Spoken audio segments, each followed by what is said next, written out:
Okay, we're going to get started in our study. And I right off the bat, we'll be talking about two subjects this morning. And first thing I want to say is it may get a little complicated. There may be a lot of information that's coming at you guys. I'm going to try to take it slow and try to explain it well, but just be aware in advance. There's going to be a lot of information coming in this. We're going to look at a lot of history things, and we're going to be looking specifically at what Jesus says about a lot of this stuff. So last week, being the day that we celebrate the resurrection of Jesus, instead of continuing on in our study of the Gospel of Luke at the regular pace, we hit the fast forward button and we looked at the entirety of what we call Passion Week. We briefly looked at Jesus' arrest, his 3 trials, the crucifixion, and then the resurrection, his appearing to all of the disciples. My hope is that now that we have seen it as a whole, kind of taken the whole picture at once, as we continue on in our study and we look at each of these individual events, that we'll have a much clearer understanding of each individual event and what Jesus' purpose and what he was doing in each of them. So now we're going to pick up where we left off 2 weeks ago, in which we finished Luke chapter 20, where Jesus was teaching in the temple, allowing himself to be inspected by the religious leaders and by the people.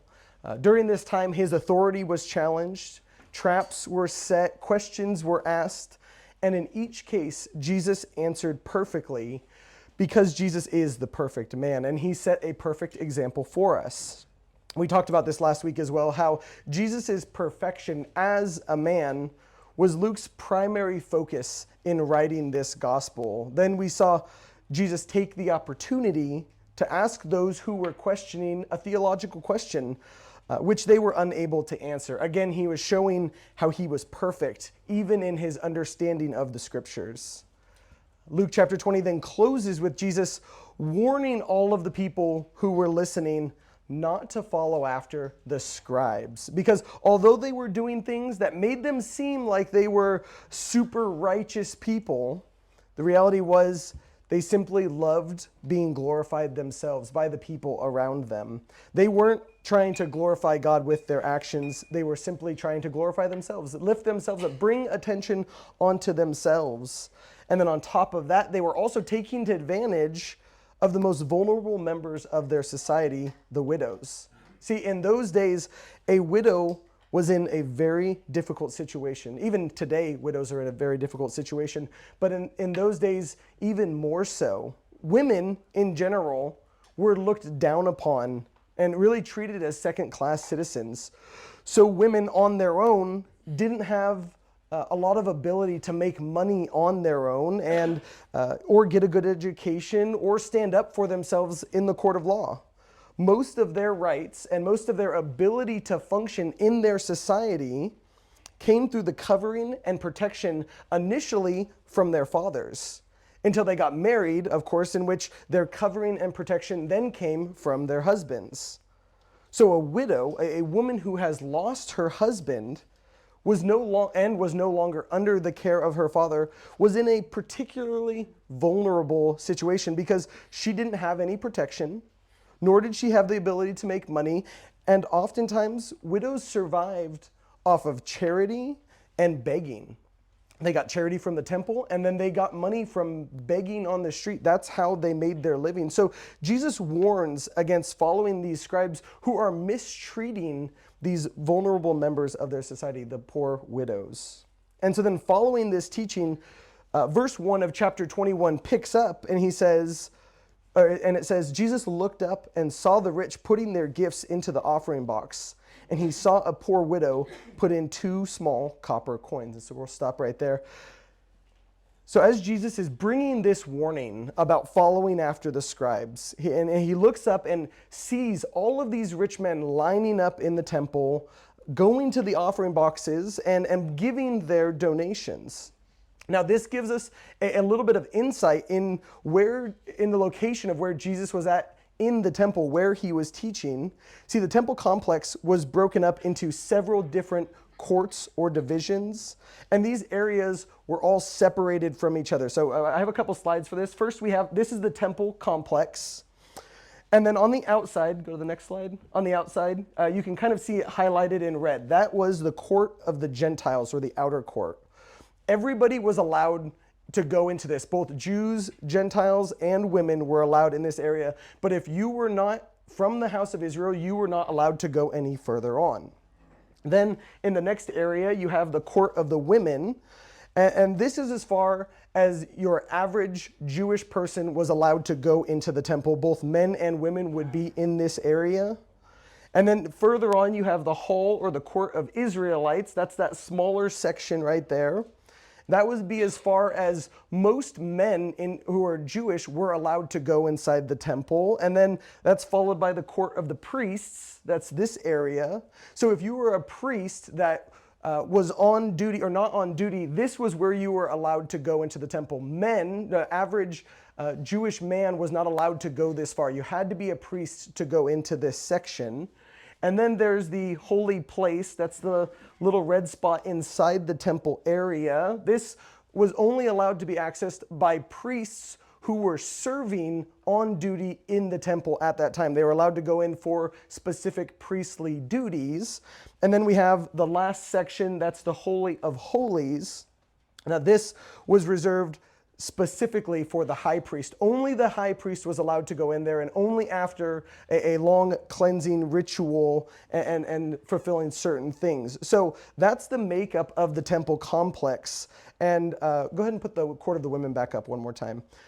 One more detail that I left out is sometimes the court of the women was referred to as the treasury. This is because that is where they kept the 13 offering boxes inside of the temple. So they had all of these different offering boxes set up, and they each had a different label on them, and the offering boxes were for that specific thing. So I don't know if you can see, they also have 4 different divisions where they kept lepers, people who took Nazirite vows. They had little extra chambers in there as well. Okay, you can take that one down. So they have all these offering boxes inside of the temple, and actually I have one more slide for this. This is what these offering boxes look like. So they have these boxes on the bottom with these bronze, what they called trumpets on the top of them. And as you can see, why they called them trumpets, they're kind of shaped, it's like a funnel, but it was shaped like a trumpet. And the point of this was where they could put their money in, and it would often make a lot of sound, right? These are bronze trumpets as they're dropping their coins in there. So they referred to them as the trumpets. And you can see why. So this is the area that Jesus is in. You can take that one down. Thank you, Sarah. So Jesus is in the court of the women, and he sees these men lining up to put their donations into these boxes. And it would have been obvious how much they were giving, because you could hear it inside the temple. It was a very loud thing, and they'd put these coins in very loudly inside of the temple, and it would draw attention to themselves. So you have a handful of coins, and you start rattling them off in the temple. But then he sees a poor widow, and she goes up to the box, and she puts in 2 small coins. Now in the Greek word for these coins is lepton, and they're each worth about 1/128th of a day's wage. It's a very small amount. And they were very light, very small coins. They did not make a lot of sound when you drop them into the trumpets. For example, for the value of those, with today's minimum wage in Missouri of $12 and change, that's the equivalent of each of these coins weighing about 77 cents. Now we should also realize that this woman didn't have a minimum wage job. Remember, she is a poor widow. She didn't have a minimum wage job where she was just giving this small amount. The word that Jesus uses to describe her, both here and in the Mark account where it says poor, the word means destitute, reduced to beggary, or helpless. It's the word to describe someone who can't even afford consistent meals and is likely on the verge of starvation. This woman had absolutely nothing left, only these 2 small coins to her name. Verses 3-4 then continues on, and he said, "Truly I tell you, this poor widow has put in more than all of them, for they all contributed out of their abundance, but she, out of her poverty, put in all that she had to live on." So when Jesus sees her put these 2 coins, essentially every last penny that she has, he points out that this woman has put in more than all of them. And the idea is more than all of them combined. And it's not that she actually put in a larger amount, right? We're aware. She didn't put a larger amount in than all of these men combined. But the reason is because they were giving out of their abundance. And what that means is that they weren't making any sacrifice when they were giving. It really had no effect on their lives to give that amount of money. So think about it like this. If someone like Elon Musk, right, one of the world's richest men, he's worth $195 billion. It's a lot of money. If he were to give a tithe of $413,220, which is how much money he makes an hour, 413,220, that's how much he makes approximately an hour, that would have no effect on him. It would make no difference. It wouldn't be a sacrifice for him to give that much money because that's, for a lack of a better word, chump change for him. It's pocket change. It's just, he could make that in another hour. And in fact, in the time it would take for him to go and give that money, he would have already made that money back. There'd be no sacrifice for him. Now, for most of us, that's years worth of work, $413,000. But for him, he could give that without even noticing. It wouldn't be a sacrifice. It would be meaningless. I like the way Chuck Smith puts it. In God's economy, it's not the amount you give, but what it costs you to give it. The amount is immaterial. What is the sacrifice? What is it costing you to give? Oftentimes we have this mindset, okay, I'll give when I can give a real amount. Like I don't have a whole lot of money. I only have $2 to my name. That is such a small amount. It's meaningless to God, right? It's just $2. Well, according to Jesus, that's wrong. That is not the right attitude. In fact, $2, if it's your last $2, is worth more to God than somebody who gives $1,000 because it's about your heart. It's not about the amount. So you have this woman who, although gave a very small amount, it catches Jesus' attention because she gave everything that she had. See, when it comes to giving, God sees things a lot differently than we do. When we study the Bible, we find a lot of different principles that God lays out when it comes to giving. We're going to look at just a couple of them briefly. First off, when we give, it needs to be done with the right attitude. Giving should be done thoughtfully, should be done prayerfully, and it should be done joyfully. Giving is not about the amount. And I've kind of reiterated that. Because God sees the amount we give, and man sees the amount we give, but God also sees what man doesn't see. God sees the proportion of what we give. And so giving shouldn't be done under compulsion.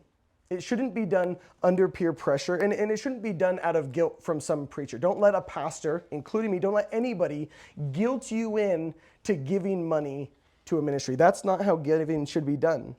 It should be done prayerfully after seeking how God is leading you to give, and then we should only give that amount if we can do so with a joyful heart, because the Bible tells us that God loves a cheerful giver. So if you can't give with a cheerful heart, if you can't give excited to give, the word for cheerful, it means like this almost giddy excitement when you're giving. If you can't give with that attitude, I would say don't give at all.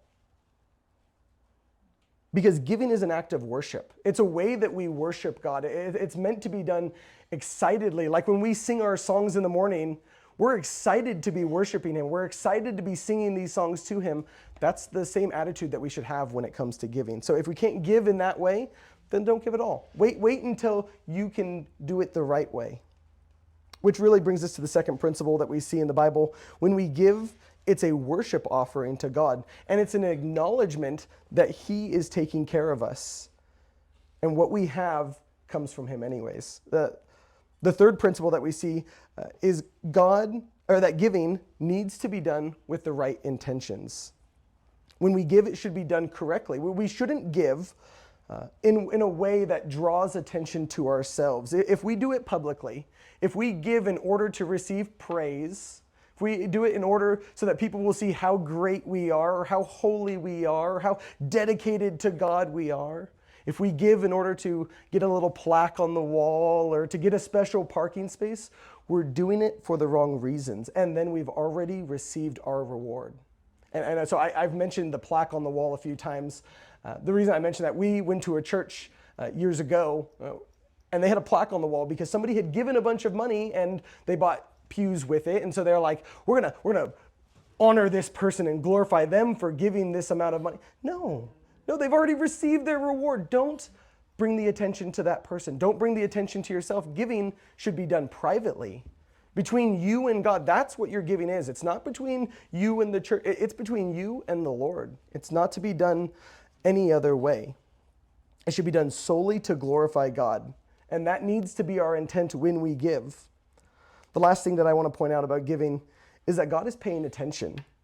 You know, with everything that was going on, Jesus is in the final moments, the final days of his life. He notices this poor widow's gift. It meant something to him far more than what these rich men were putting into the offering box, because they were doing it for themselves, and what she was doing was to honor God. She was giving over everything that she had left. Now, verse 5 continues. It says, while some were speaking of the temple, how it was adorned with noble stones and offerings. Okay, we're going to pause right there. I know it's in the middle of the sentence. While it seems that the subject is being changed to the temple here, which ultimately it is changed, it may be, possibly at least, that in response to Jesus's comments here about giving, essentially showing that it's not the amount that matters, it's not about these big giant donations, that some of the people who are around Jesus point out that the temple was only able to be decorated as it was because of these large gifts that were given, because of large offerings like these. It's kind of like saying, well, you don't care about the large donations, but what about this beautiful temple that we have here? It's covered with those large donations. The temple complex was an amazing complex. You know, we see a little flora diagram like that. It does not do it justice. Josephus, who was a famous Jewish historian from the 1st century, gives a first-hand description, and it's a really good description of the temple that stood in Jesus' time. And this is the temple that we often refer to as the Second Temple or Herod's Temple. It was built originally and constructed by Zerubbabel and Ezra, and then was later rebuilt and expanded by King Herod in 19 BC.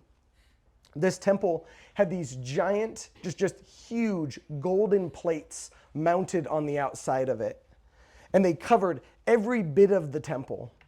In fact, to look at the temple was very difficult during the daytime because the sun would reflect back on it, and it was like looking at the sun in a mirror. So people would look at the temple like this. They would kind of look at it out of the corner of their eye as they walked up to it. You could see the temple complex from miles and miles away as the sun reflected off of it. And it was this giant, glorious temple. And it was, so you look at it and it's just in awe, almost like looking at the brilliance of God. And that's kind of how they viewed it. The only parts that were not covered in gold on the temple were the giant marble, pure white marble stones and columns on the outside. These stones were so brilliant white that if you were on the Mount of Olives and you were looking over at the temple, it actually looked like the temple was covered with snow. It was pure white marble, and these stones were gigantic. Some of these stones weighed 180 tons. They are giant stones, huge. The temple was considered by many to be a wonder of the ancient world. The Jewish people became so proud of this temple, it actually became a custom for them to swear by the temple. If you talked badly about the temple, you could get in a lot of trouble, even being charged with blasphemy. To many, it had become more than just the house of prayer or a place to worship God. It actually became the object of their worship. They were viewing the temple and the offerings that people were giving because that gold had to come from somewhere, right? It was some of it was given by Herod, some of it was given by the assorted kings, but a lot of it, all these stones and things that are decorating the temple, were given from people's big donations to the temple. Their gold that they had put in there to decorate this temple. So they're viewing these things in the wrong light. They're viewing them as important, as this really, really big deal, these offerings that they're giving and this giant, beautiful temple that we have as so important to them. But Jesus didn't see things that way. That was not God's perspective of it. In Matthew chapter 12, Jesus points out that something greater than the temple was there. Again, speaking of himself, far, far greater than the temple. Explain how this temple isn't going to last forever. They're putting their faith in the wrong thing, in just an object that is ultimately going to be destroyed because it's not eternal. Verse 6, he continues. He said, "As for these things that you see, the day will come when there will not be left here one stone upon another that will not be thrown down." So Jesus responds to their comments about the temple and tells them that it's going to be destroyed. And here Jesus isn't speaking in generalities like, someday it's going to be destroyed and fall apart. No, he is talking about something very specific. This is a very specific prophecy that was fulfilled just 38 years later in 70 AD. The destruction of the temple ultimately was the result of a rebellion that took place and began in 66 AD, where the Jewish people decided to rebel against Roman control of Judea, just the province of Judea. But after their rebellion had some success, the regions of Galilee and Samaria and the other areas in Israel the rebellion began to spread. Ultimately, within a year, the Jewish people had conquered the Roman battalions stationed in Israel, and they had regained their independence. And then they fought off an additional attack from Syria. As the Romans came down from Syria, the Jewish people fought off an attack in advance on the country. These were really big victories for the Jewish people. And they initially gained their independence. They set up a government. They established a military, just all that stuff that when you take over a country, they set all of those things up. Well, in response to this, Caesar Nero in 67 AD sent a Roman general by the name Vespasian and 4 legions to go and conquer Israel again. So right about the time that Vespasian arrives near Jerusalem in 69 AD with his army, word reaches him that Caesar Nero has died. And on top of that, there are other generals who are marching on Rome trying to take power and crown themselves as emperor. So Vespasian leaves his son, Titus Vespasian, there in Israel with most of the army, and he returns to Rome, ultimately marching on Rome with his own army, conquering the other people that were there, winning the victory, and crowning himself as emperor. He then gives the word to his son Titus to continue on with the siege of Israel and the siege of Jerusalem. And then in 70 AD, as Titus has conquered all of Israel except for the city of Jerusalem, he then begins a 5-month-long siege of the city, where he completely surrounds the city and doesn't let anybody in, or doesn't let anybody leave the city.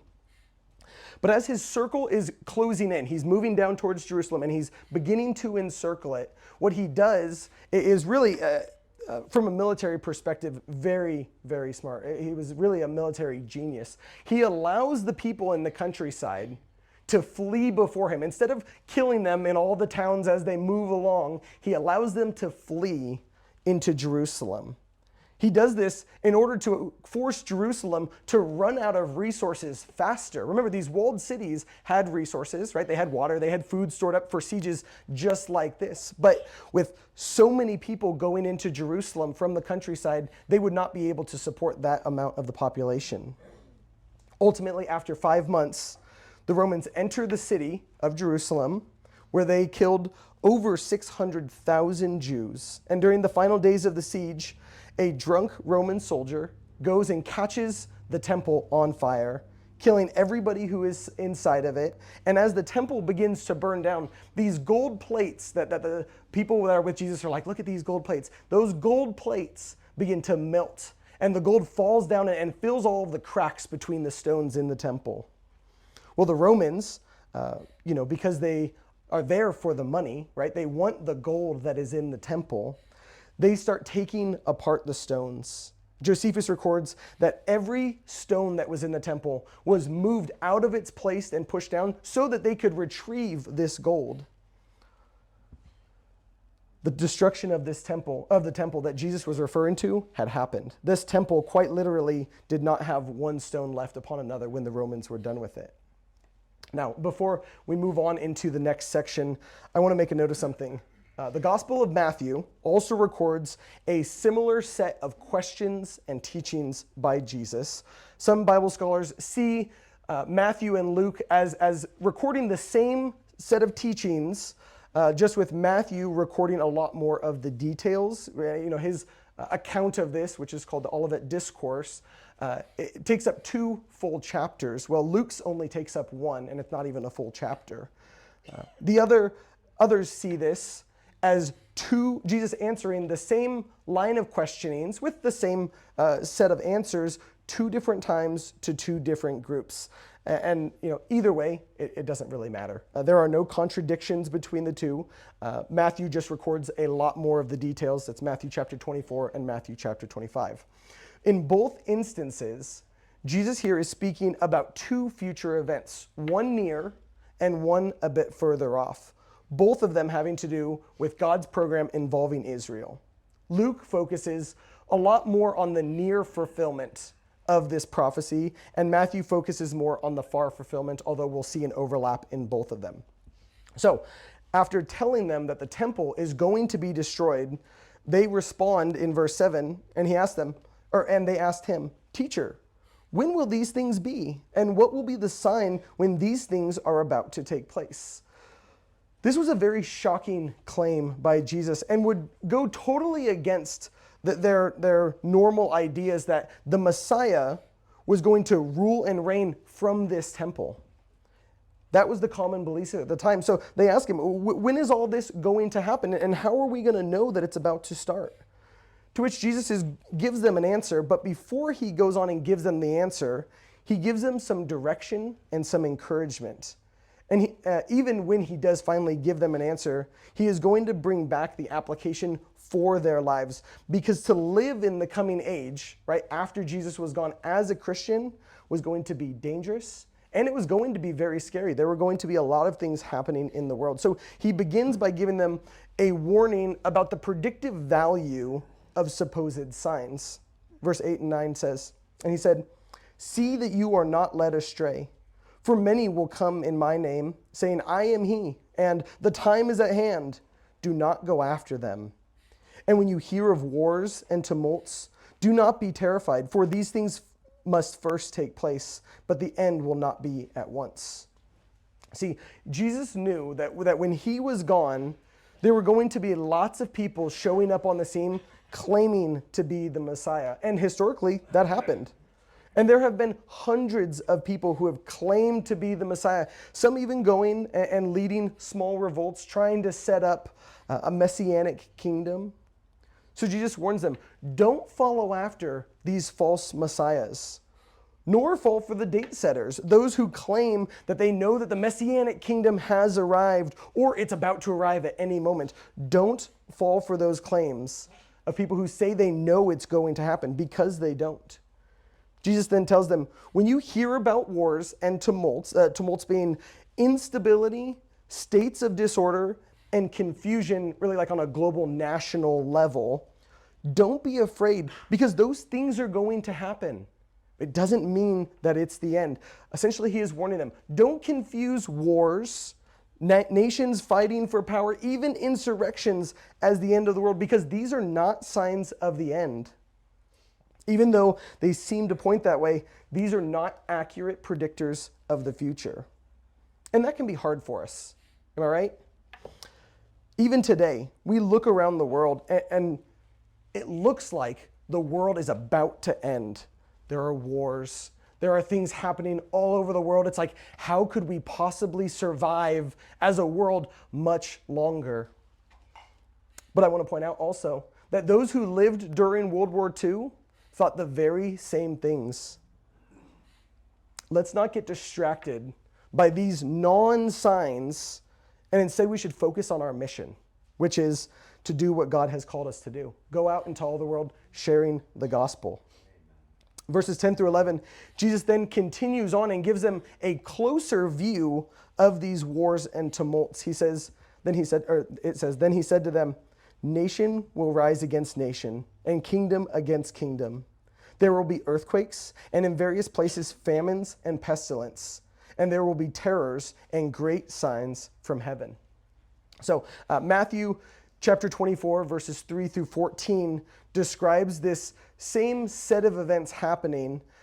And Matthew records that Jesus also reiterates there that this does not mean that the end is here, but he refers to it as the beginning of birth pangs. They are the early warning signs that the end is getting close. But the further fulfillment of these signs, the real fulfillment of them, all come during the tribulation period. In fact, they happen all in the first half of the tribulation. So while they are a lead up to Jesus' return, we can look at those and say, yeah, that's going to lead up to Jesus' return. First of all, they are not the second coming. And they're going to happen quickly, and that's why they're described as birth pains, right? They're increasing in intensity, and they're increasing in space between them, so they're getting closer and closer together. That's because when they begin, the time is getting very close, but it's not there yet. And that all happens during the first half of the tribulation. You can even compare Matthew chapter 24, verses 3 through 14, with Revelation chapter 6, 1 through 17. There are false Christs, wars, famines, death, martyrs, and worldwide chaos, in the same order in both of those books, both Matthew and in Revelation. But also, each of these things that Jesus is talking about has a much closer fulfillment. Their near fulfillment all happened before and during 70 AD. There were multiple wars in and around Jerusalem and all over the Roman Empire. There were several famines, one even noted in Acts chapter 11, and then a really, really bad famine in 69 AD.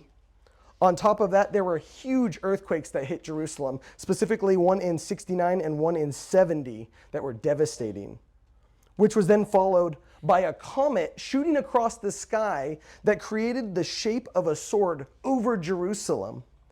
Everyone thought, these are the signs of the end. Judgment has come for us. It is time, except for the Christians. The world looked at those. These are all signs. The end of the world is here. But Christians, because they listened to Jesus' word, they knew that these things and these types of things were going to happen. So instead of panicking and proclaiming, the end is nigh, they carried on with their mission, sharing the gospel, living lives for Christ. And because of that, the church began to grow, and it began to grow rapidly. And as we'll see in a little bit, because of their listening to Jesus' warning, the church also survived the destruction of Jerusalem. Verse 12 through 19, Jesus then brings it back again to their personal application for the ones who are listening to him. He says, "But before all this, they will lay their hands on you and persecute you, delivering you up to the synagogues and prisons, and you will be brought before kings and governors for my name's sake. This will be your opportunity to bear witness. Settle it, therefore, in your minds not to meditate beforehand on how to answer. For I will give you a mouth and wisdom, which none of your adversaries will be able to withstand or contradict. You will be delivered up even by parents and brothers and relatives and friends, and some of you will be put to death. You will be hated by all for my name's sake, but not a hair on your head will perish. By your endurance, you will gain your lives." To live in the coming age was going to be very dangerous for them. Not only were there going to be wars, false messiahs, plagues, famines, and earthquakes, the world around them was going to absolutely hate them. As the gospel began to spread, people were converting to Christianity. The early church faced major persecution, both from political and religious authorities. Jesus wanted them to know this in advance so that when this persecution came, they wouldn't think that this was a specific sign of the end either. Instead, they were just to view this persecution as an opportunity for them to carry out their mission and bear witness for Jesus. Then Jesus tells them not to meditate beforehand on how to answer. The Greek word for meditate here is not to practice a speech in advance. Now, this is not a license for a pastor or someone to not prepare a sermon in advance of giving it. No. What Jesus is telling them and encouraging them is that in the moment of persecution, when that time comes and they're standing before a king or they're standing before a priest and their lives are on the line, that he was not going to abandon them, that he was going to give them words and knowledge and wisdom so that they could speak to these people and bear witness for him. They didn't need to practice in advance because he was going to be there helping them along the way. But not only would Christians be persecuted by authorities, by the religious or political authorities, they were also going to be betrayed and persecuted by their very own families. Everybody around them was going to hate them. But by their endurance, because of their unwavering trust in Jesus, from an eternal perspective, not a hair would be lost. Yes, they may die physically, but eternally, they are sealed and saved forever. That's a great encouragement when persecution comes for us, and it may come for us in this country in the very ways that we're seeing it written here. Like, let's not realize thinking that, oh, it can never happen here because, it's never happened like that in our country. It happens all over the world. It's happening in many countries right now. Muslim countries, in China, in European countries, persecution is happening. There's no reason we should expect that the United States is going to be spared from that persecution forever. Verse 20 through 24, Jesus then continues on giving them practical instructions about the near fulfillment of this prophecy. He says, "But when you see Jerusalem surrounded by armies, then know that its desolation has come near. Then let those who are in Judea flee to the mountains, and let those who are inside the city depart. And let not those who are out in the country enter it, for these are days of vengeance, to fulfill all that is written. Alas for women who are pregnant, and for those who are nursing infants in those days. For there will be great distress upon the earth and wrath against this people. They will fall by the edge of the sword and be led captive among all nations." This people speaking of the Jewish people. "And Jerusalem will be trampled underfoot by the Gentiles until the times of the Gentiles are fulfilled." Here Jesus is giving a warning to his listeners, that's the early church, about the destruction of Jerusalem. When Vespasian and his son Titus started their attack on Israel, but before they began to encircle Jerusalem, all of the people of Israel knew that he was coming. They knew that this attack was on its way, so they had a choice to make. They could either choose to flee from the countryside off to the bigger fortified cities and seek the protection in those fortified cities, or if they were living in the cities, they could stay there, or they could flee from both the cities and the countryside and head off to another country and go somewhere far away.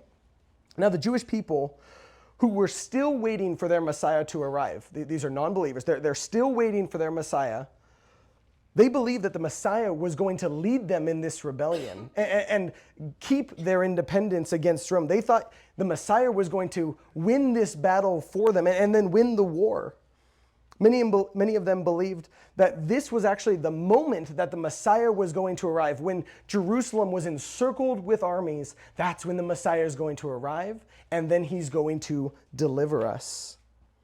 So nearly all of the Jewish people who lived out in the countrysides fled to the walled cities like Jerusalem, specifically to Jerusalem, which, as I mentioned before, Titus Vespasian allowed that. See, he intended for them to go and use up those resources faster, causing the city to fall sooner. In fact, there were so many people in Jerusalem that they used up the city's entire food supply in just a few months.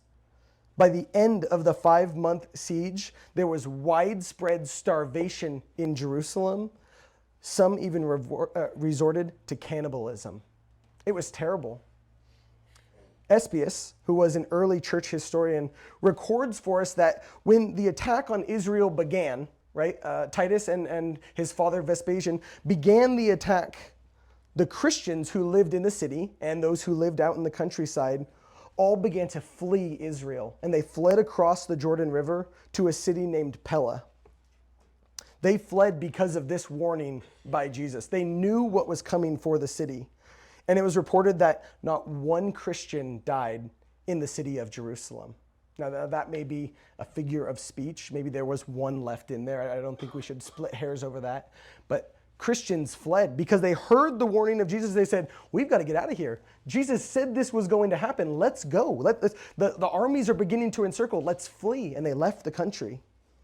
During this war, 1.1 million Jews died, not 600,000 in Jerusalem, but 1.1 million Jews died and several hundred thousand were taken captive. They were then scattered around the world. Jerusalem, the city, was renamed. I'm not going to try to pronounce it. And the Romans did not allow a Jewish person to enter the city of Jerusalem for years. And then when they decided to allow some Jewish people to enter, they only allowed them to enter on the anniversary of its fall so that they could mourn and be reminded of what the Romans did to them. That was their reminder. Look what we did to you and your people. So they were only allowed one day a year. Jesus told them that this was going to happen and how this city of Jerusalem was then going to be trampled underfoot by the Gentiles until the times of the Gentiles are fulfilled. Now, for nearly 2,000 years, the city of Jerusalem had been controlled solely by the Gentiles. It wasn't until 1948 that Israel was then once again established as a nation, and then not until 1968 that Israel took majority control of the city of Jerusalem. When that happened, many people thought that's the final fulfillment of this prophecy. The times of the Gentiles trampling Jerusalem underfoot is past, it's over.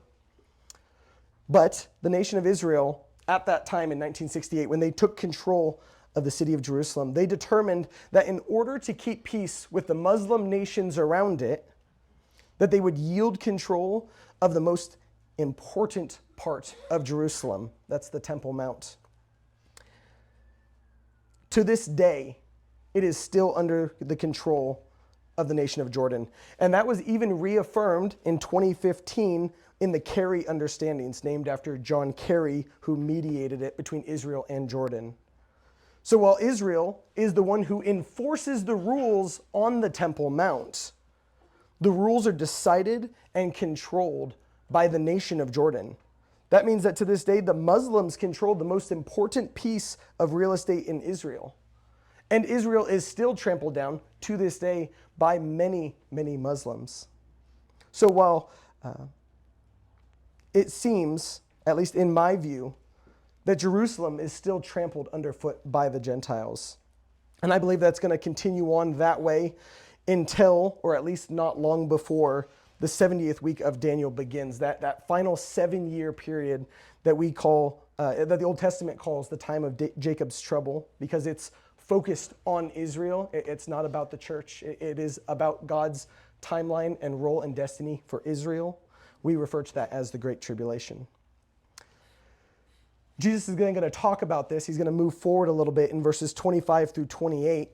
He says, "And there will be signs in sun and moon and stars, and on the earth distress of nations in perplexity because of the roaring of the sea and the waves, people fainting with fear and the foreboding of what is coming on the world. For the powers of the heavens will be shaken. And then they will see the Son of Man coming in a cloud with power and great glory. Now when these things begin to take place, straighten up and raise your heads, because your redemption is drawing near." History records for us no fulfillment of this prophecy in or around 70 AD or in any time after that, for that matter. Instead, Jesus is looking forward to the further ahead fulfillment of this prophecy and is describing events that are described again in Revelation chapters 6 through chapters 18, which we call the Great Tribulation. Jesus here is addressing believers who are alive on the earth during the tribulation. These are those who get saved during the tribulation period that we call the tribulation saints. And what he's doing is he's reassuring those tribulation saints that this terrible time that they are living in is not going to last forever. In fact, when they realize that they're in the tribulation, they can look up because the end is very near. He says it's not going to last forever, and that in fact they should begin to look for his second coming with expectation. That's not talking about the rapture. That's him coming in the clouds in glory to the earth. Matthew chapter 24 records that immediately after those days, Jesus will then return in the clouds to the earth. and then it will take rule. This section clearly takes us to the end of the tribulation period. Jesus then tells them a parable to further his point that it's going to happen quickly. He says, "Look at the fig tree and all the trees. As soon as they come out in leaf, you see for yourselves and know that the summer is already near. So also, when you see these things taking place, you know that the kingdom of God is near. Truly, I say to you, this generation will not pass away until all has taken place." And you know, right now, us here in Missouri, this time of year, we get to witness this very thing that Jesus is talking about, right? Just 2 or 3 days ago, maybe it was 4 days ago now, I noticed our apple trees in our front yard beginning to have leaves growing on them. Has anyone else noticed fruit trees having blossoms, leaves? They're all coming in on their trees. So you know what that means? Summer is coming. Summer is almost here. Fruit is going to begin to grow, and we're going to see that. In the same way, with these signs from verses 25 through 28, when they are seen, that means that Jesus is coming back physically soon. But soon and near can be relative, right? Those are generally relative terms. When I say it will be summer soon and lunch will be ready soon, we hope those things mean different things, right? We hope those soons mean something different, especially since we're having breakfast for lunch today, and I can smell the bacon from here. We hope that soon is not summertime when we get to eat that. We hope that it's soon. So soon is relative. To help us then understand what he means by near, Jesus says, this generation will not pass away until all has taken place. Those who see the signs of verses 25 through 28 and are alive during the tribulation, that generation will not pass away before all of those things take place and the Son of Man comes back. Jesus comes back. So here he gives a time frame of what he means by soon. And then he reassures his listeners, and really anyone who is reading this, that what he says is true. He says, heaven and earth will pass away, but my words will not pass away. So with all of this talk about wars, the end of the world, Jesus then gives them a final bit of encouragement and application. He says in verse 34 through 36, "But watch yourselves, lest your hearts be weighed down with dissipation and drunkenness and cares of this life, that day come upon you suddenly like a trap. For it will come upon all those who dwell on the face of the earth, of the whole earth. But stay awake at all times, praying that you may have strength to escape all these things that are going to take place and stand before the Son of Man." Jesus' encouragement here to his followers, us included, is to pay attention and not be overwhelmed by all of these things that are happening. Not to be so overwhelmed and discouraged that they or we begin to get weighed down with dissipation. That word is to describe kind of like a hangover after drinking. That's what the word means. And drunkenness. The encouragement here is to not be like the world in a drunken, hungover daze, and that day comes upon them suddenly like a trap or a snare. Don't live like the world. Instead, we should be awake, aware, and alert. And at all times praying that we may escape these things that are going to happen, that are going to come upon the world, and that we get to stand before Jesus, meeting him in the air as it's described in 1 Thessalonians chapter 4. Those who listened to Jesus' warning about the fall of Jerusalem were able to escape its destruction, and those who listen to Jesus now will be able to escape the far greater destruction that is going to come onto the entire world during the tribulation. Jesus then closing out the chapter, Luke gives us a summary overview of the last few days of Jesus' ministry. He says, "And every day he was teaching in the temple, but at night he went out and lodged on the Mount of Olives. And early in the morning, all the people came to him in the temple to hear him." Now, Luke's focus in this chapter has mostly been on the first destruction of Jerusalem that took place in 70 AD. But he does give us a small view of the further fulfillment. Matthew's gospel, on the other hand, gives us a much clearer view of the further fulfillment of this prophecy, namely the abomination of desolation and really the whole tribulation period. And Jesus' description of it in Matthew actually goes through the same exact order that is played out in the book of Revelation. Now, for those of you who take notes or want to track this down when you go home, it's very interesting. I recommend doing it. If you want to continue this study, you can write these down, or you can come and ask me later. I can give them to you, or they will be on the YouTube videos. You can go back and compare these verses. So for comparison reading, I'm going to give you some verses. Matthew chapter 24, verses 4 through 14, which corresponds with the first half of the tribulation. That's Revelations chapter 6 through 9. You can read those side by side and see them. Matthew chapter 24, verses 15 through 28, then corresponds with the middle of the tribulation. That's Revelations chapter 10 through 14. Matthew 24, verses 29 through 31 is the last half of the tribulation. That's Revelation chapter 15 through chapter 19. And then Matthew chapter 24, verse 32, all the way through Matthew 25, verse 51, is Jesus' application, and then looks at his final judgment of the world. That's Revelation chapter 19 and 20. All of these things don't tell us when Jesus is coming back for his church.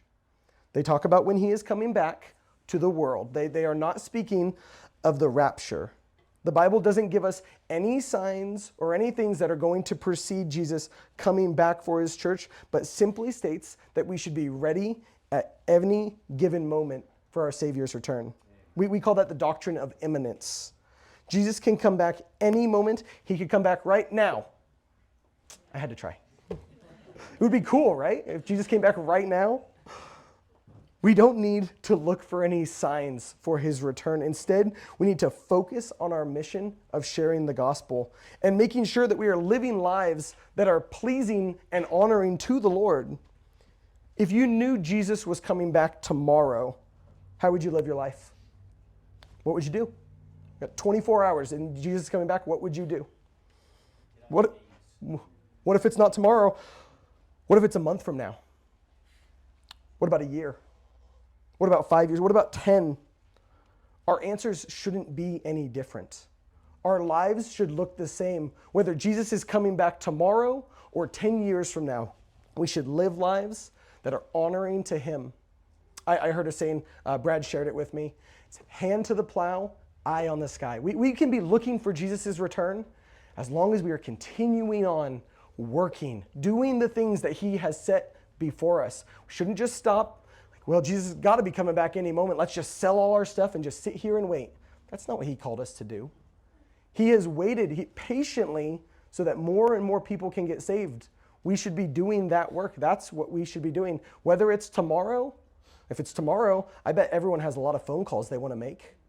Maybe a loved one who's not saved. Maybe share the gospel one more time with that person who seemed kind of close. If it was happening a week from now, probably would want to do that same phone call. What if it happens a year from now? What if they die a week from now or 2 weeks or 3? We don't know when they are going to go meet. So we shouldn't waste the opportunity. If you have a loved one, make the phone call. It may not be easy. It may be a hard conversation, but it's important because Jesus could come back at any moment, or we could go to be with him at any moment too. Let's pray. Heavenly Father, Lord, I thank you for this section, for this teaching by Jesus, and for the warnings that he gave the early church. It is so amazing to see prophecy fulfilled so precisely, so exactly in the way you described it. You clearly know the end from the beginning, and we are so grateful that you do, because that means we can trust what you say.